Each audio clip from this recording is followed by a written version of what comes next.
Assalamualaikum warahmatullahi wabarakatuh. Waalaikumsalam warahmatullahi wabarakatuh.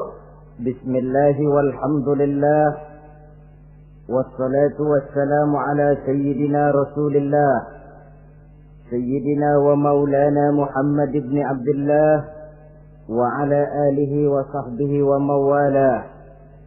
أما بعد سبحانك لا علم لنا إلا ما علمتنا إنك أنت العليم الحكيم لا حول ولا قوة إلا بالله العلي العظيم. Saudara-saudara kaum muslimin rahimakumullah. Ada 3 perintah Allah yang berangkai dalam Al-Quran yang menurut para ulama tidak diterima yang satu apabila yang lain tidak dikerjakan. Di antaranya ayat aqimus shalah wa atuz zakah. Yang kedua ati'ullaha wa ati'ur rasulah. Dan yang ketiga ayat anishkurli wali walidaika. Perintah ini merupakan perintah yang berangkai. Aqimus shalah wa atuz zakah. Dirikan salat dan bayar zakat.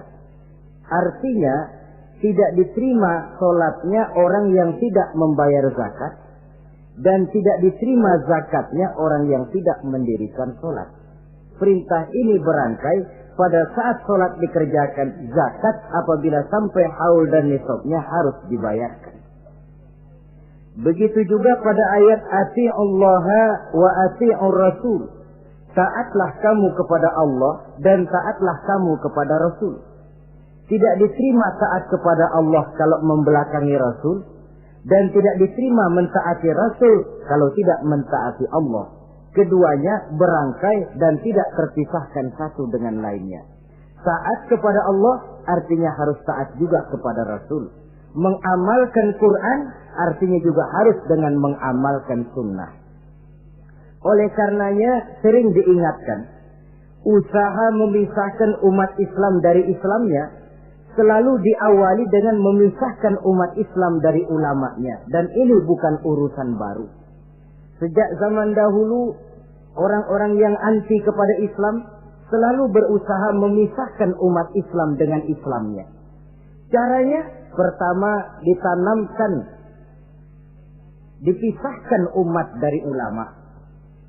Kalau cara ini berhasil, mereka masuk kepada tingkat yang kedua, ditanamkan keraguan kepada sunnah. Kalau cara ini pun juga mereka berhasil, masuk kepada bagian ketiga yang terpenting, menanamkan keraguan kepada Al-Quranul Karim.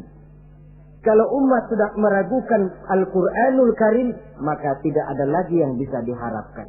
Oleh karena itu, ati'ullah dan ati'ur rasul tidak bisa dipisahkan satu sama lain.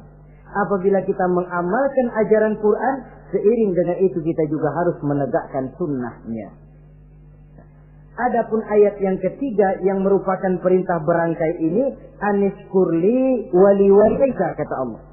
Hendaklah engkau bersyukur kepadaku dan bersyukur kepada ibu bapakmu. Bersyukur kepada Allah tapi tidak bersyukur kepada ibu bapak tidak diterima. Bersyukur kepada ibu bapak tapi tidak bersyukur kepada Allah juga ditolak. Oleh karenanya keduanya tidak bisa terpisahkan satu sama lain. Orang yang pandai bersyukur kepada Allah, dia harus pandai juga bersyukur kepada ibu dan bapaknya. Bersyukur kepada ibu bapak artinya berbakti kepada kedua orang tua kita. Kalau kita perhatikan, dan inilah pokok yang akan kita bicarakan pada pertemuan ini, soal berbakti kepada ibu dan bapak. Kalau kita perhatikan, kedudukan kedua orang tua dalam Al-Quran itu tinggi sekali. Kita baca misalnya dalam surah Al-Isra ayat 23. Di sana menjelaskan وَقَضَى رَبُّكَ أَلَّا تَعْبُدُوا إِلَّا إِيَّاهُ وَبِالْوَالِدَيْنِ إِحْسَانًا.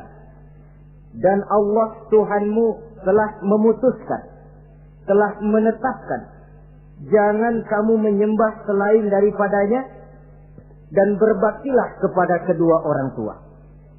kita perhatikan tartibul kalimat atau tertib urutan kalimat dalam ayat ini.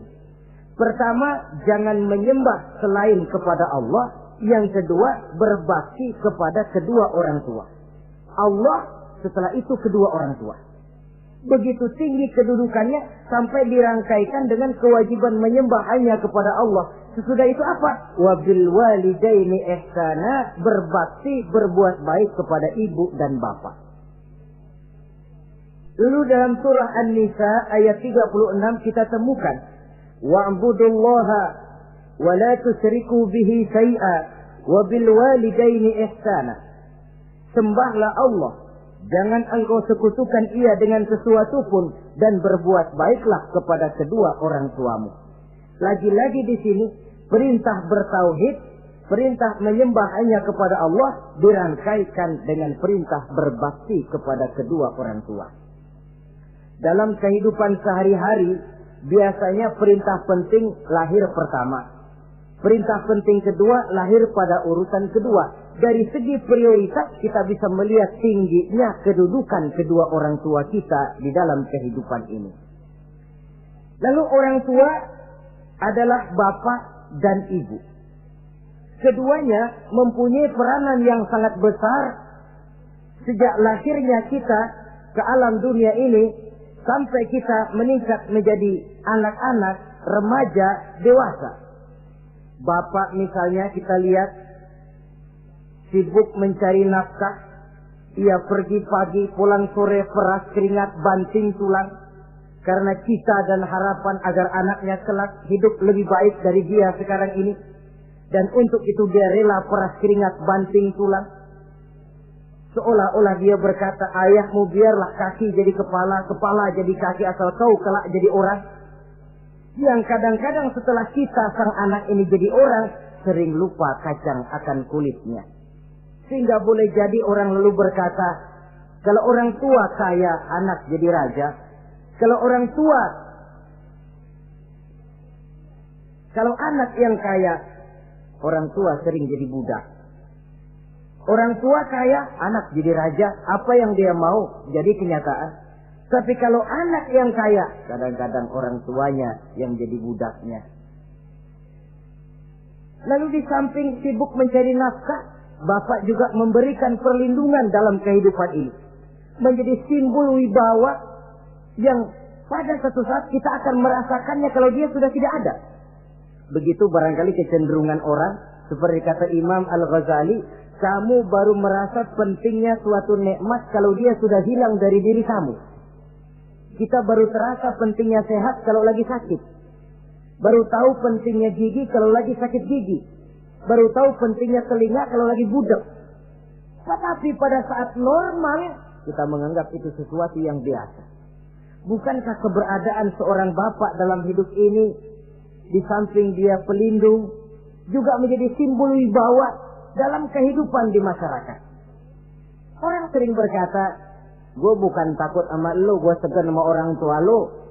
Masih ada yang disegani, masih ada yang dihormati. Pantas saja kalau kita ambil dari sejarah, ketika baginda Rasul ditinggal wafat oleh Khadijah, oleh pamannya Abu Thalib, gangguan kafir Quraisy makin meningkat. Kenapa? Kemarin-marin mereka mau menghadang Nabi, mau menghantam Nabi, masih mandang Khadijah binti Khuwailid, seorang bekas janda bangsawan. Mereka masih memandang Abu Thalib, orang tua yang disegani. Sekarang dua-duanya sudah tidak ada, apalagi yang mau disegani, hantam saja sudah Muhammad. Itu pun dirasakan oleh pribadi Nabi kita. Saudara-saudara kaum muslimin, apalagi yang namanya ibu, dia lebih banyak menangani kita. Pantas kalau Rasul satu saat ditanya orang, ya Rasul, siapa sih yang paling harus saya taati di dunia ini? Ibumu. Lalu siapa lagi ya Rasul? Ibumu. Kemudian setelah itu siapa ya Rasul? Ibumu. Sesudah itu siapa ya Rasul? Bapakmu. Ibu, baru bapak. 3 berbanding 1. Kenapa harus begitu? Kita lihat. Pertama yang namanya ibu, sejak proses kehamilannya sudah istilah Quran hamalathu wahnan ala wahnin. dia mengandung kita dalam keberatan yang bertumpuk di atas keberatan. Berat kuadrat. Bahkan sebelum itu, sejak ngidam anaknya, ibu kita itu sudah kita siksa.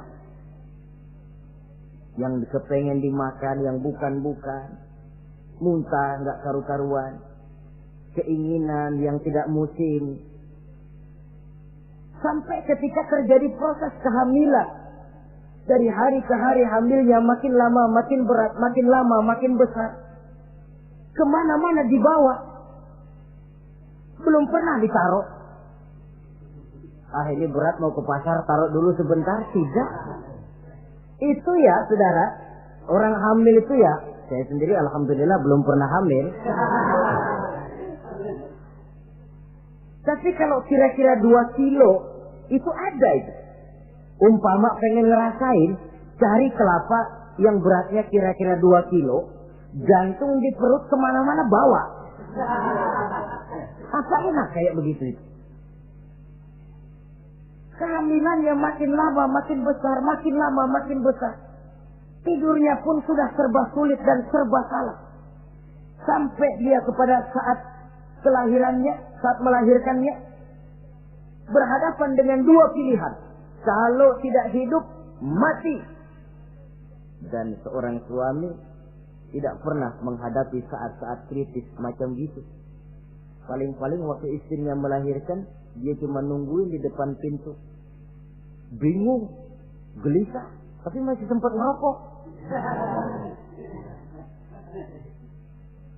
Si istri sudah pasrah berhadapan dengan kalau tidak hidup, mati. Saudara hadirin yang saya hormati, dalam pilihan itu dia lahirkan anaknya ke alam ini. Dan maha adil Allah. Andai kata pun seorang perempuan kalah dalam perjuangan ketika melahirkan anaknya, dia meninggal, dia mendapat pahala seperti orang yang mati syahid. Sebab orang mati syahid itu ada 3 macam. Ada syahid dunia akhirat. Ini orang yang pergi perang membela agama, niatnya karena Allah, dia gugur di medan perang, syahid dunia akhirat. Tidak usah dimandikan, dikafankan, disolatkan, dikubur dengan pakaian yang dia pakai, yang berlumur darah itu. Yang kedua, ada orang mendapat syahid akhirat. Artinya, mendapat pahala seperti pahalanya orang yang mati syahid.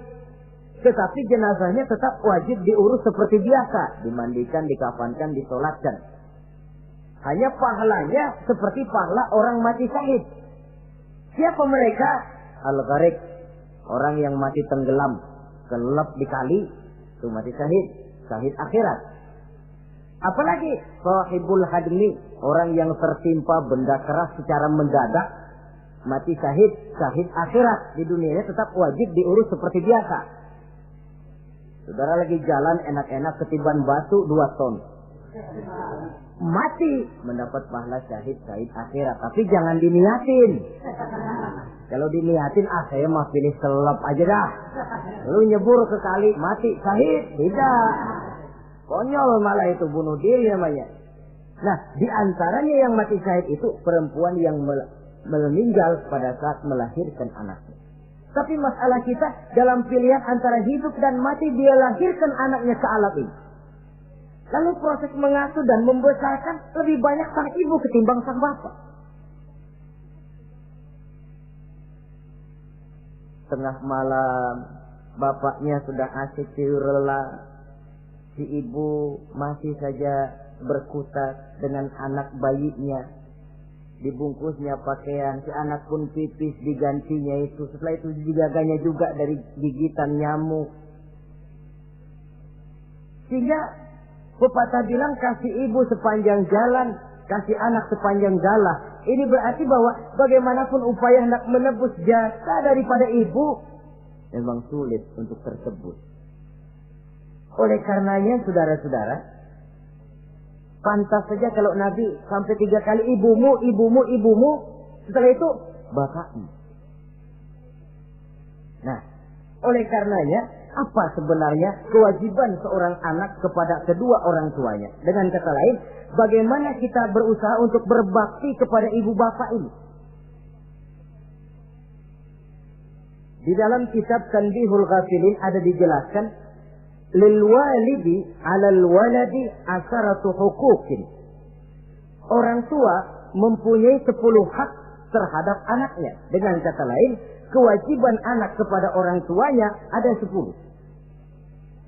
Pertama, at-ta'am in ihtaja. Memberikan kedua orang tua makan kalau dia keduanya memerlukan makanan. Malah yang lebih ideal dia usahakan agar makanan yang diberikan kepada kedua orang tuanya lebih baik dari yang dia makan sendiri. Kita kadang-kadang beli juga kue, buahan, tapi kita sortir dulu. Rambutan yang kontes-kontes kasih babak sono. Saudara hadirin yang saya hormati, suatu saat Nabi Musa pernah memohon kepada malaikat Jibril, "Ya Jibril, tolong tunjuki siapa kira-kira teman saya di surga nanti." Lalu Jibril mohon kepada Allah, Allah memberitahu Jibril kasih tahu Musa, temannya di surga nanti tukang daging di pasar, jualannya di pojok parasnya begini-begini, semin. Nabi Musa ingin tahu apa keistimewaan tukang daging ini, kok akan jadi teman saya di surga nanti. Dia samperin, "Assalamualaikum." "Waalaikumsalam." Lalu kenalan. Setelah datang waktu pulang, Nabi Musa ikut ke rumah tukang daging ini. Diambil daging, sampai di rumahnya, itu daging dia rebus. Dia rebus, matang, dia hidangkan kepada ibunya yang sudah tua renta. Disuapinya ibunya. "Tiap hari kamu kerjakan ini?" "Tiap hari," kata si anak tadi. "Saya beri makan kedua orang tua ibu saya yang sudah tua renta itu." Si ibu setelah disuapin oleh anaknya berdoa, "Allahumma ja'al ibni jalisa Musa fil jannah." Ya Allah, jadikanlah anak saya ini teman Nabi Musa di surga nanti. Amalan si anak cuma nyuapi ibunya, tapi doa ibunya itu yang dijawab dan diterima oleh Allah. Si ibu berdoa, "Ya Allah, anak saya ini jadikan teman Nabi Musa di surga nanti." Allah kabulkan doa ibu yang tiap hari disuapi diberikan makan oleh anaknya. Jadi taruhlah kita sebagai anak ini, ibadah kita barangkali menyebabkan doa kita belum begitu diterima oleh Allah. Permohonan kita barangkali masih nyangkut di langit. Tapi jikalau kita bisa menyenangkan hati ibu bapak kita yang mendoakan kita, insya Allah makbul. Sebab orang tua itu doanya makbul, sumpahnya juga manjur. Kalau ibu sudah berkata, "Nak, air mata yang tertumpah terurai untuk mengasuh dan membesarkanmu, nak.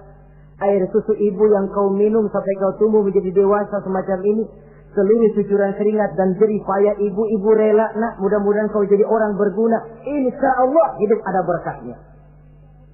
Tapi kalau hati orang tua sudah masghul, apalagi sampai keluar sumpahnya, banyak legenda-legenda, entah itu yang namanya si Malin Kundang, anak durhako, entah itu riwayat-riwayat lain yang menjelaskan bahwa tidak ada keberkahan yang bisa tegak tanpa doa dari ibu dan bapak. Saudara-saudara kaum muslimin yang saya hormati, memberikan makan kepada kedua orang tua. Sekarang kalau kedua orang tua mampu bagaimana? Tidak jadi soal. Tidak jadi soal orang tua mampu atau tidak kita memberikan, mengirimkan makanan. Apalagi kalau orang tua kita sudah lanjut usianya. Iyalah kalau umur 40-50 tahun masih bisa makan sendiri. Tapi pada saat saudara yang berbahagia dikaruniai orang tua berumur panjang, 70, 80, 90 tahun. Sesuai dengan janji Allah, "Wa man nu'ammirhu nunakkishu fil khalqi." Siapa yang kami panjangkan umurnya, kami kurangi bentuk kejadiannya. Artinya berkurang nikmat Allah itu. Panjang umur, nikmat berkurang. Artinya mata sudah lamur, pikiran sudah rada pikun. Nunakkishu fil khalqi. Berkurang kejadian asalnya itu. Kesempurnaannya sudah tidak ada lagi. Mengurus orang tua macam begitu memang kalau nurutin pegelnya ya makan nasi. Kadang-kadang karena pikun pagi-pagi pengen kita beli es puket. Makan. Lagi zaman susah tukang bubur kepengen makan bubur. Tapi di situ ujian. Begitulah dahulu orang tua kita melayani kita dikala kita belum masih merah, belum bisa berbuat apa-apa, belum punya pilihan. Tapi mereka sabar, mereka ikhlas. Tidak sabarkah kita? Tidak ikhlaskah kita di hari tua mereka? Kita mengasuh dan melayani mereka. Kadang-kadang karena rewel, anak ketelepasan omong. Udah tua, rewel aja. Hancur hatinya. Dalam keadaan tidak berdaya, mendapat kata yang tidak enak lagi dari anak-anaknya. Saudara hadirin yang saya hormati, jadi soal orang tua mampu atau tidak memberi makan, itu bukan soal, tapi kewajiban anak memberikan makan kepada kedua orang tuanya. Ini kewajiban yang pertama. Kewajiban yang kedua, al-khidmatu ilaih saja. Al-khidmah artinya berbakti kepada ibu dan bapak. Satu hari ketika kumpul dengan para sahabat, Nabi pernah berpesan kepada Sayyidina Umar bin Khattab radhiyallahu anhu. Umar, saya ya Rasul. Nanti kalau kamu sempat datang ke kota Madinah, Umar, cari anak muda yang bernama Uwais Al-Qarni dan kau minta didoakan olehnya. Sayyidina Umar heran. Ini yang menyuruh Rasul. Padahal Rasul doanya mustajab. Dan lagian masih banyak orang-orang tua. Kenapa kalau datang ke Madinah suruh cari anak muda namanya Uwais Qarni dan minta didoakan olehnya? Apa keistimewaan Uwais Al-Qarni ini? Jadi ini pun juga alasan kata Nabi, aksiru minan nas bidu'ail khair fa innaka la tadri min ayyi fahin yuqbal. Banyak-banyaklah kamu minta doa kebaikan dari orang lain, sebab kamu tidak tahu dari mulut yang mana doa diterima Allah. Menurut kita barangkali orangnya kere, nggak ada potongan, tapi kalau doanya diterima Allah, siapa yang sanggup menghalangi? Ada orang bilang, enakan doa sendiri langsung mantap, tidak jelek. Tapi minta didoakan orang lain pun tidak salah. Saudara-saudara yang saya hormati, kadang-kadang tukang minta-minta pengemis datang ke rumah. Kita kasih 100 rupiah, lalu keluar doanya kan, mudah-mudahan rezekinya bapak lancar dan segala macam. Ada orang yang nggak sabar, dia bilang, Allah kenapa saya kamu doain dirimu sendiri aja dah, supaya besok jangan jadi pengemis lagi. Secara logika mungkin, secara logika. Tapi agama bukan cuma logika. Siapa tahu dan siapa yang bisa menghalangi kalau doa dari mulut tukang pengemis itu yang diterima Allah? Tidak seorang pun yang tahu. Nah, Sayyidina Umar heran, apa sih keistimewaan Uwais Al-Qarni ini? Ketika beliau ke Madinah diselidiki, apa keistimewaan si Uwais ini? Masih muda, tapi saya oleh Nabi disuruh temuin dan minta didoakan olehnya. Nah, jadi dalam pandangan Allah itu ya nggak ngurus tuanya. Yang afdal itu yang tua dan banyak ibadahnya, dekat dengan Allah. Tapi kalau tuanya cuma kejemur, ya mending-mending yang muda dan banyak ibadahnya. Uwais Al-Qarni ini contoh. Apa ibadah Uwais Al-Qarni? Ternyata dia seorang anak yang sangat berbakti kepada ibunya. Ayahnya sudah meninggal. Dia pernah menggendong ibunya dari Madinah ke Mekah cuma untuk bikin haji dan untuk bertemu dengan Rasul. Sayang, tidak sempat bertemu dengan Rasul. Menggendong ibu dari Madinah ke Mekah itu kira-kira 465 kilo ya. Jakarta Semarang. Digendong ibunya. Kita kadang-kadang ibu kita ini sudah sakit payah. Mau ke dokter saja. Masih manggil orang, tolongin gotongin mak gono. Masih minta tolongin. Berat kita. Uwais Al-Qarni menggendong ibunya cuma untuk menunaikan ibadah haji dan bertemu dengan Rasul. Rupanya karomahnya itu muncul karena dia merupakan anak yang sangat bakti kepada ibunya. Jadi Allah memberikan karomah itu ya, ada yang karena orang rajin tahajud, ada yang karena tangannya pemurah, dermawan, ada yang karena sangat berbakti kepada kedua orang tuanya, ada yang karena rajin baca Quran, ada yang karena rajin melaksanakan puasa sunnah. Timbul karomahnya, keistimewaan yang diberikan Allah kepadanya. Jadi bakti kepada ibu dan bapak mendatangkan karomah, keistimewaan yang diberikan Allah kepada kita. Kayak Uwais Al-Qarni ini. Kalau dilihat dari segi ibadah, dia masih muda. Tentu lebih banyak ibadahnya macam Umar bin Khattab. Tapi karena baktinya kepada ibunya, sampai Nabi pesan Sayyidina Umar, kalau kau sempat ke Madinah, cari anak muda bernama Uwais Al-Qarni, minta didoakan olehnya. Artinya doanya dikabul oleh Allah Subhanahu wa taala. Saudara-saudara kaum muslimin yang berbahagia. Kewajiban yang ketiga, al-ijabatu in da'a. Menjawab, memenuhi panggilan orang tua apabila keduanya memanggilmu. Menjawab panggilan kedua orang tua. Dan cara menjawab ini pun Al-Quran memberikan tuntunan etiknya. Wala taqul lahuma uffin. Jangan kepada kedua orang tuamu ngomong uff. Uff, hus, oi. Itu dianggap kurang etis. Saudara hadirin yang saya muliakan, menjawab panggilan orang tua merupakan kewajiban anak dan merupakan hak dari orang tuanya. Dia berhak untuk dijawab panggilannya dan anak berkewajiban untuk menjawab panggilan orang tuanya. Mari kita ikuti satu riwayat bahwa ada seorang anak muda yang soleh, tekun melaksanakan ibadah, namanya Jurayj. Satu hari Jurayj ini sedang sholat sunnah. Ketika dia sedang sholat itu, ibunya manggil, Jurayj, kan? Jurayj, sini sebentar. Ibunya rupanya tidak tahu kalau Jurayj sedang sholat. Mendengar panggilan ibunya, Jurayj bimbang dalam hati.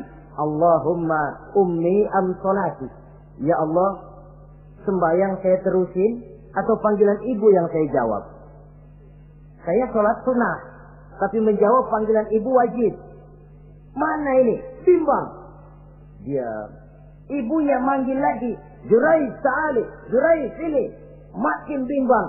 Allahumma ummi am sholati. Ya Allah, yang mana? Sholat terus atau menjawab panggilan ibu? Rupanya dia pilih sholat terus, saudara-saudara. Dia tidak jawab panggilan ibunya.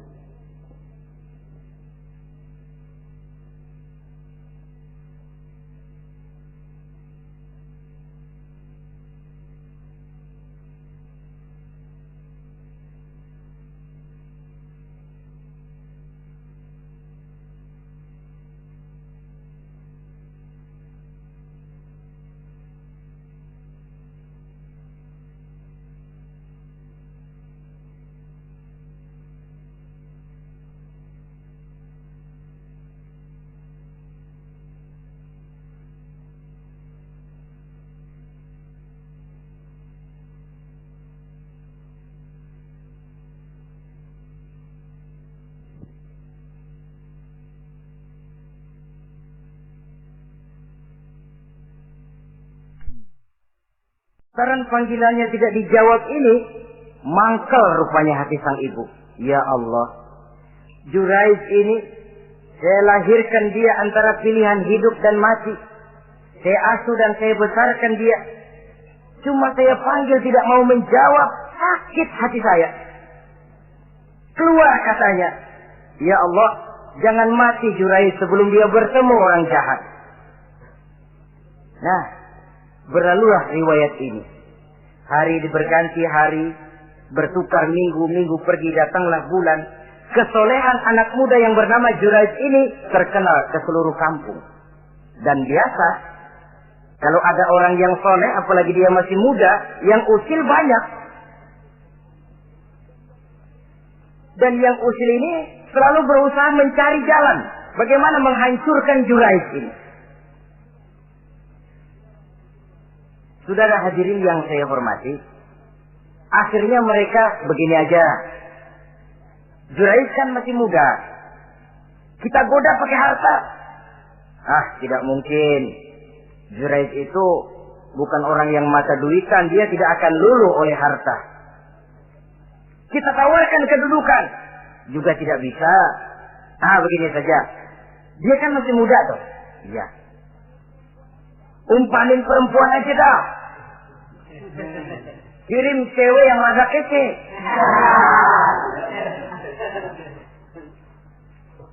Dicarilah perempuan untuk menggoda Jurais ini.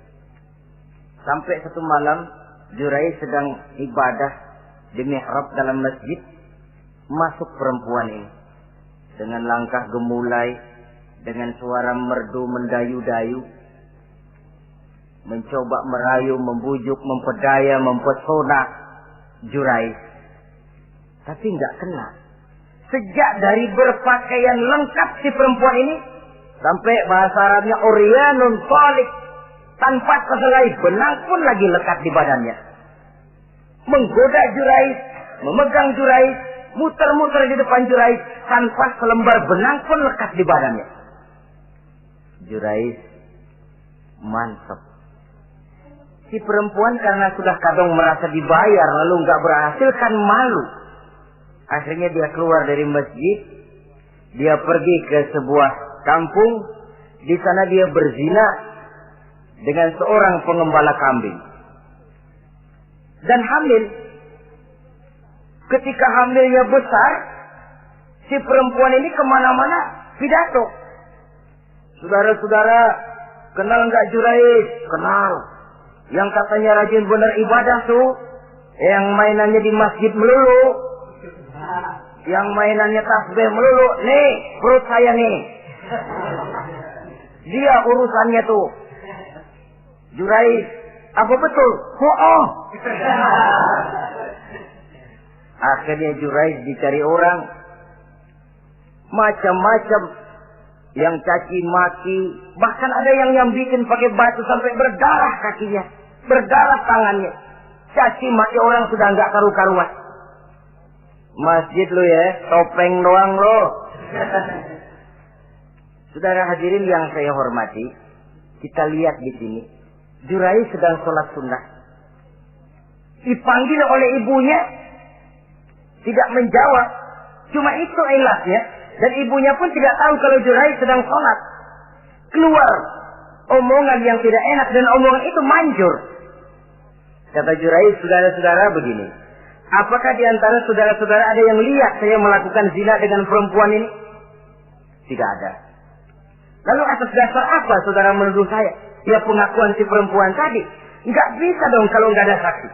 Sekarang begini saja. Bagaimanapun saya ngotot, saudara nggak percaya, kita tunggu saja sampai si bayi ini lahir. Kita tanya dia nanti siapa bapaknya. Baiklah kalau begitu. Ditunggulah saat kelahiran sang bayi. Begitu bayi itu lahir ke alam ini, bron merah, masih orok. Setelah dibersihkan, ditekan perutnya oleh Jurais. Ya gulam, kul man abuk. Bayi, tolong kasih tahu siapa bapakmu. Dengan izin Allah itu orok, bayi yang masih merah ngomong, bapak saya tukang ngangon kambing di kampung Ano. Kata Jurais tuh kan, gua tuh juga bukan gua ya. Gak percaya sih ente, main sabot aja. Begini akhirnya nih, ternyata sedang sholat sunnah dipanggil, tidak menjawab, ibunya mangkel, keluar omongan tidak enak, itu masih manjur. Apalagi kalau nggak lagi ngapa-ngapain, dipanggil nggak jawab, atau menjawab dengan panggilan yang nyakitin hati, tentu saja lebih manjur lagi ucapan orang tua kita itu. Saudara-saudara yang saya hormati, jadi kewajiban ini al-ijabatu inda'a, menjawab apabila dipanggil. Teorinya mudah ini, prakteknya yang sulit. Pada suatu saat kita sedang menghadapi urusan yang sangat penting, orang tua manggil. Pada suatu saat kita sedang menghadapi tamu untuk sesuatu yang vital, orang tua manggil. Pada saat semacam itu, seperti ada hadis, tuan rumah wajib menghormati tamu. Itu sih mudah dalam situasi normal. Tapi coba malam kita sudah nggak tidur, begitu mau tidur baru mau ngelayat, assalamualaikum tamu. kondisi begini untuk mengamalkan hadis tadi bisa apa tidak menghormati tamu dalam kondisi yang memang kita ini sudah mestinya istirahat. Mestinya kan hati kita. Kamu nggak tahu diri banget, gue mau tidur. Datang. Kalau kondisinya normal, menghormati tamu bukan sesuatu yang sulit. Begitu juga menjawab panggilan orang tua ini. Kalau kondisinya normal, mudah. Tapi dalam kondisi di mana kita berhadapan dengan pilihan ini atau ini, di situ akan kelihatan bakti anak kepada kedua orang tuanya. Yang keempat, kewajiban anak al-ita'atu in amara ghairi maksiyatin. Taat kepada ibu bapak sepanjang perintahnya tidak untuk maksiat kepada Allah. Kalau sudah perintahnya untuk maksiat, gugur kewajiban untuk taat. Umpamanya ada orang tua ngajak anaknya, "Nak, Om, warung pojok yuk." "Ngapain, Mbak?" "Kita teler." Umpama anak tidak wajib taat. Atau ada orang tua musyawarah sama anaknya, "Nah, gimana kalau kita pindah agama saja?" Tidak wajib taat. Sepanjang perintah itu tidak untuk melakukan maksiat kepada Allah, anak wajib taat. Dan jangan lupa, kewajiban taat kepada kedua orang tua di bawah kewajiban taat kepada Allah dan Rasulnya. Allah dan Rasulnya, setelah itu ibu bapak. Apabila perintah tidak untuk melakukan maksiat, maka anak wajib untuk melakukan taat kepada kedua orang tuanya. Ini kewajiban yang keempat. Apatah lagi kalau cuma sekedar diperintah ngaji, diperintah sekolah, diperintah melakukan membantu pekerjaan yang ada di rumah. Itu sudah perintah yang di samping bermanfaat buat keluarga, juga menyangkut hari depan kita sendiri sebagai anak. Kadang-kadang memang kita mengukur dari sudut kepentingan kita tanpa melihat jauh ke depan. Misalnya, ada anak pulang sekolah langsung ambil layangan sama benang berangkat ke lapangan. Orang tua karena melihat jauh ke depan, anak ini lelahnya belum hilang. Dipanggil, "Nak, pulang nak, jangan main layangan. Sini dulu kau istirahat, makan, sholat, tidur siang nak. Nanti bangun tidur barulah main."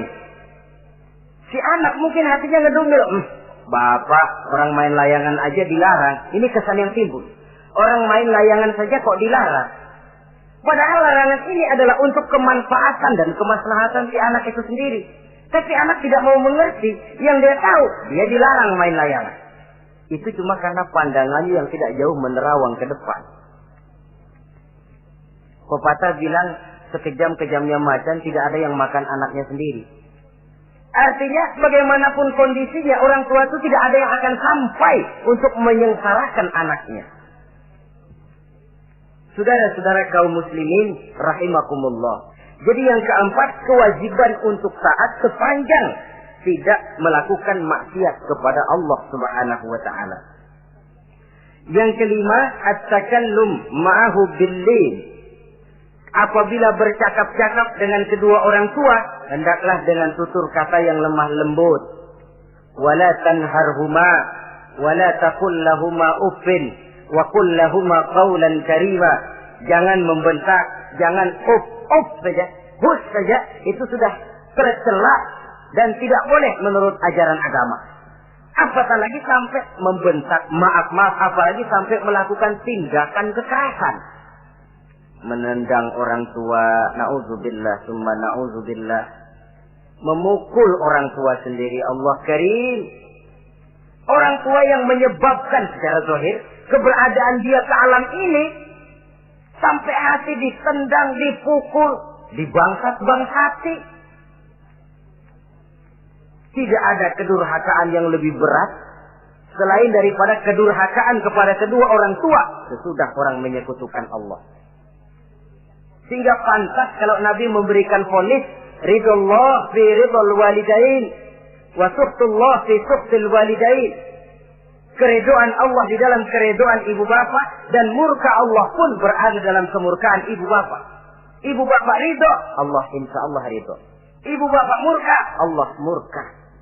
Jadi kebahagiaan apa yang bisa kita tegakkan dalam hidup tanpa restu dan doa kedua orang tua kita? Si anak mungkin karena pendidikannya lebih tinggi, pengalamannya lebih luas, pergi ke mancanegara, bisa segala macam bahasa, dididik secara canggih. Tapi apakah itu lalu berarti dia harus memalingkan diri dari kedua orang tuanya? Sama sekali tidak. Disinilah unsur yang namanya keberkahan. Maka sering dijelaskan orang tua adalah keramat hidup. Kita sering ziarah. Ya kadang-kadang kalau yang diziarahi kiai ya lumayan. Kadang-kadang yang diziarahi dukun yang sembahyang aja enggak. Cari mbah ano, cari ambah ano, cari keramat ano, cari keramat ini, cari keramat itu. Dan jangan lupa di beberapa daerah yang namanya kiai itu ya, yang disebut kiai, bukan cuma orang yang ngerti agama. Ya kalau saudara ke keraton Jogja mana segala gerobak namanya kiai. Iya toh, kereta kencana itu. Degung namanya kiai. Lalu jangan lupa itu. Misi Zending pertama namanya juga Kiai Sadrak itu. Kiai, tapi misi Zending. Kalau di sana itu kiai itu panggilan untuk yang dipertua. Kita ziarah cari keramat Mbah Buyut, Mbah Sapu Jagat, Mbah Brojo, macam-macam Mbah. Tapi kita lupa di rumah kita ada keramat hidup. Siapa itu? Ibu bapak kita. Sebelum jauh-jauhlah berziarah ke tempat-tempat yang lain, di rumahku ada keramat yang hidup. Ibu dan bapak kita sendiri. Keramat hidup. Dengan doanya, hidup jadi berkah. Tapi kalau kita sakiti hatinya, hidup ini lalu jadi sempit, jalan bagai tertutup. Maka berbahagialah seorang anak apabila dia sudah sanggup melakukan satu bakti yang bisa menyenangkan hati kedua orang tuanya. Bercakap-cakap, berbicara dengan lemah lembut.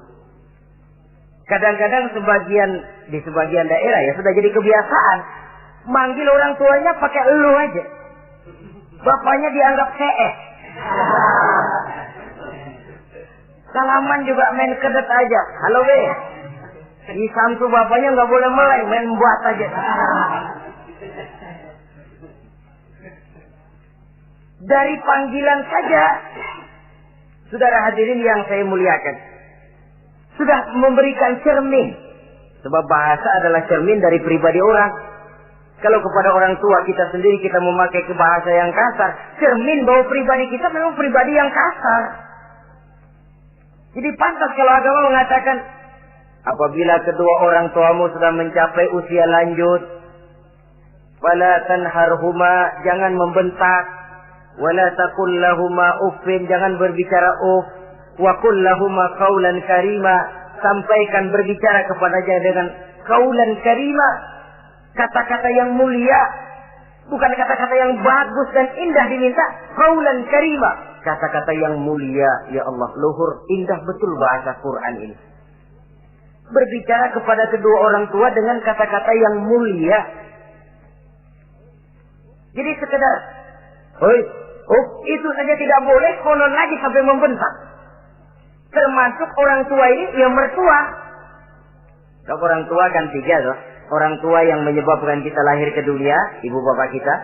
Orang tua yang mempercayakan anaknya kepada kita, mertua kita. Dan orang tua yang mendidik kita, guru kita. Ketiganya berfungsi orang tua. Kewajiban ini juga berlaku. So, mertua kan cuma sekedar istilah. Pada hakikatnya dia adalah orang tua kita juga. Jangan lalu berbeda karena cuma dia bapaknya istri kita. Sama saja. Kalau kepada orang tua sendiri menghormati, lalu kepada mertua kita kurang begitu perlu, itu sudah satu sikap yang tidak adil. Tentu itu akan menyakiti hati istri. Atau kalau dia istri, akan menyakiti hati suami. Berkata dengan kata-kata yang mulia. Saudara-saudara, yang keenam, in ihtaja ilal kiswah kasahu in qadar 'alaiha. Kalau dia perlu pakaian, berikan pakaian walaupun dia sendiri mampu membeli. Nah, antarin bapak beli kacamata yuk. Ayo pak, Sudah sampai di toko kacamata, bayar oleh anaknya.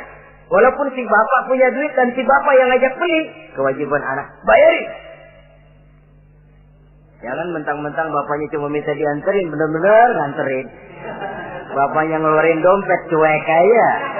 Mana ada kembalinya, Pak? Wah, kembalinya ditarik. Ya, kalau anak belum punya penghasilan ya wajar. Yang kita maksud di sini, anak sudah mandiri dan punya penghasilan yang memadai, bahkan mencukupi untuk membantu orang tuanya. Saudara hadirin yang saya muliakan, dan ini juga kalau memang bisa, seharusnya orang tua kita pakaikan yang lebih baik dari yang kita pakai sendiri. Kalau bisa. Sebab nantinya sikap kita kepada orang tua kita itu akan jadi bahan bibir di masyarakat. Ya, no ya, dia enak-enakan orang tuanya begitu aja ya. Mungkin di depan kita orang tidak bicara, tapi di belakang kita. Kok tegel ya? Kok sampai hati ya? Dia enak-enakan berdiri di Menara Gading, tapi orang tuanya tiap hari kerja begitu berat. Saudara hadirin yang saya hormati, sekali lagi, di depan kita orang mungkin tidak berani bicara, tapi di belakang itu akan jadi buah bibir. Ini dari segi kita memelihara muru'ah. Yang ketujuh, al-masyu khalfuhu. Kalau jalan, mengiring. Artinya, di belakang orang tuanya. Ini adabnya. Adab berjalan. Saudara yang saya hormati, ini yang dicontohkan oleh baginda Rasul. Jika berjalan dengan orang-orang tua, beliau belakangan. Kenapa? Ini merupakan simbol penghormatan kita kepada orang yang lebih tua daripada kita. Tidak mentang-mentang karena pendidikan lebih tinggi, merasa dirinya lebih tahu, lebih pengalaman, selonong boy. Orang tua tahu apa sih? Ngir. Waduh, hebat. Saudara hadirin yang saya hormati, al-masyu khalfuhu. Berjalan di belakangnya. Begitu juga untuk mengemukakan pendapat. Kalau suatu saat orang tua mengajak musyawarah, dengarkan dulu omongannya, tangkap seluruhnya. Kalau kita merasa bahwa itu salah, jangan lalu dipotong. Salah, Pak, jangan begitu, Bapak kolot sih. Salah, jangan. Sebab itu akan menyakiti hatinya. Kalau hatinya terluka, itu sudah merupakan suatu dosa, melukai hati kedua orang tua. Kalau kau dianggap kita diminta mengemukakan pendapat, kemukakan pendapat itu. Kalau menurut saya sih begini. Dan itu memang orang tua yang bijaksana. Dia juga tidak cuma memaksakan pendapatnya, tapi juga minta pendapat dari si anak. Ada timbal balik. Sistemnya komunikasi keseimbangan. Inilah makna ucapan Nabi. Bukan termasuk golonganku, kata Nabi. Orang tua yang tidak sayang kepada anak muda. Dan orang muda yang tidak menghormati orang tua. Bukan golonganku. Jadi seimbang tuh. Yang tua sayang yang muda hormat yang tua. Tapi yang tua jangan minta dihormati. Ini kewajiban orang muda, hormati. Kewajiban yang tua apa? Sayangi yang muda. Jangan mentang-mentang yang muda harus menghormati yang tua. Lalu yang tua minta dihormati, gila hormat. Gua kan tuaan lo, kalau salaman sama gue cium tangan ya. Pokoknya kalau lo nggak nanya, gua nggak nanya. Mentang-mentang tua lalu pasang tarik. Tidak, malah kalau menurut tradisi Islam ya, tradisi Islam saya katakan, Nabi itu siapapun yang beliau temui, beliau yang pertama kali memberi salam. Sebab bila dua orang muslim ketemu, yang terbaik adalah yang pertama ngasih salam. Si A, si B ketemu. Siapa yang paling baik di antara keduanya? Yang duluan ngucap salam. Jadi berebut ngucap salam.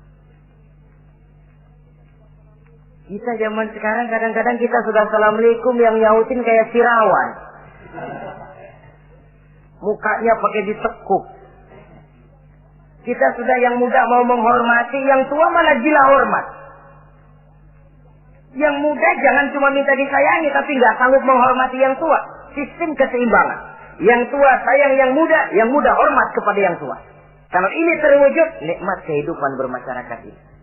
Kadang-kadang kan pincang, yang tua nggak sayang sama yang muda. Ada bakat-bakat terpendam yang mau maju dianggap saingan. Kalau yang begini maju rusak gua nih. Lalu diseken. Lalu yang muda pun karena merasa pendidikan lebih tinggi, pandangan lebih luas, nyelongcong jadinya. Kurang ajar sama yang tua. Timbul gap, timbul misunderstanding, salah pengertian. Kalau sudah begitu, kesatuan dan persatuan sulit diwujudkan. Maka usaha pun lalu tidak seperti yang seharusnya. Saudara-saudara yang saya hormati, yang ke-8 sekarang, kewajiban anak itu apa? Al-irda'u lahu bima radiya li nafsihi. Mencari keredoan dari orang tua tentang sesuatu yang dia ridho. Artinya, orang tua kita senang apa? Kita berusaha senang itu. Mengukur orang tua itu dengan diri. Ukurannya diri. Yang orang tua kita senang, kita berupaya senang. Orang tua kita senang ngaji, berusaha kita untuk senang hadir di majelis taklim. Orang tua kita senang baca Quran, kita juga berupaya senang baca Quran. Sebab yang paling membesarkan hati orang tua sesungguhnya tidak lain kalau dia melihat anaknya ini sesuai dengan yang dia harapkan. Oh, kalau sudah begitu orang tua itu cucuran keringatnya, peras keringat banting tulangnya, jibakunya, rasanya hilang capeknya.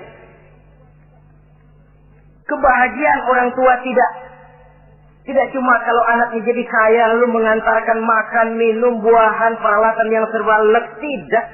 Lebih dari sekedar itu orang tua berharap dia bisa menerima pensiunan pahala dari meninggalkan anak yang soleh. Alangkah indahnya jika orang tuanya nanti wafat meninggalkan alam ini, anak-anaknya mengurubungi di sekelilingnya, memimpin orang tuanya membacakan syahadat, anak-anaknya juga yang memandikan, anak-anaknya yang menyolatkan, anak-anaknya yang menurunkan dia ke liang lahat, anaknya yang mendoakan. Alangkah nikmatnya orang tua macam itu. Tapi kan langka. Di samping karena memang orang tua kurang mengarahkan, anak pun kurang perhatian ke arah itu. Begitu bapaknya mati, ambil mana ambil, suruh mandiin. Akan lebih baik kalau anaknya yang mandi. Tangga panggil sembayangi, anaknya malah nonton dari jauh, nggak ikut nyembayangin, mau kok tegel. Kenapa nggak ikut nyembayangin? Ya nggak bisa sembayangin. Ya kalau macam Abu Nuwas dulu nggak bisa, masih ada akal. Ikut sembayang jenazah.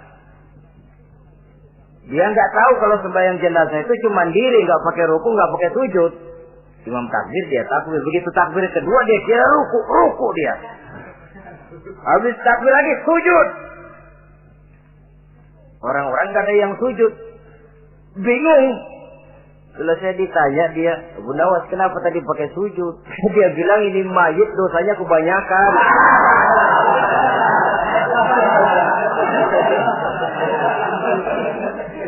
Jadi kalau nggak pakai sujud dosanya nggak diterima katanya. Dosanya nggak diampuni kalau nggak pakai sujud. Makanya saya pakai sujud. Itu sih akal-akalan. Jawaban orang kepepet namanya. Saudara hadirin yang saya hormati, baiklah ya. Yang ke-9, al-ikrahu lahu bima yakrahu li nafsihi. Membenci apa yang dibenci oleh orang tuanya. Orang tua kita enggak senang judi, jangan dekati judi. Orang tua kita enggak suka minuman keras, jangan cekek botol. Orang tua kita enggak senang kalau kita pulang sampai pagi misalnya, jangan pulang pagi. Orang tua kita enggak senang kita hanyut dalam arus pergaulan bebas, batasi pergaulan. Untuk menjaga hatinya. Kalau kita senang, tapi di depan orang tua kan harus berusaha menjaga hati kedua orang tua kita. Ini tidak berarti bahwa di depan orang tua baik, lalu di belakang orang tua merdeka. Kalau di depan orang tua mah kalem, begitu orang tua hilang merdeka. Lalu berbuat semau-maunya, tentu tidak. Lalu yang ke-10, ad-du'a lahu bil maghfirah kullama da'a li nafsihi. Mendoakan kedua orang tuanya tiap kali dia mendoakan dirinya. Ya, kewajiban anak tidak lupa tiap kali berdoa untuk dirinya, orang tuanya disertakan. Rabbighfirli wa liwalidayya, ampuni saya dan ampuni dosa ibu bapak saya. Pak, itu kalau orang tua masih hidup, ya. Sekarang kalau orang tua sudah meninggal, bagaimana berbaktinya? Gampang. Pertama, antasila akrabaihima, bersilaturahmi dengan kerabat yang ditinggalkan oleh orang tuanya. Jadi jangan setelah orang tua mati lalu kehabisan obor. Orang tuanya kita senang, anaknya kita benci. Sama aja ngebenciin orang tuanya. Kan sering kejadian begitu. Zaman orang tuanya masih hidup, kawan medok, kawan lengket, orang tuanya udah mati, turunannya malah dimusuhin. Itu juga nyakitin orang yang sudah meninggal. Bersilaturahmi dengan kerabat yang ditinggalkan. Yang kedua, kalau orang tua sudah meninggal, cara berbuat baiknya bagaimana? Antastaghfira lahuma wa tad'u lahuma. Mohon ampun dan mendoakan keduanya. Itulah jadi orang soleh nikmatnya. Sudah mati pun kita masih kebagian doa.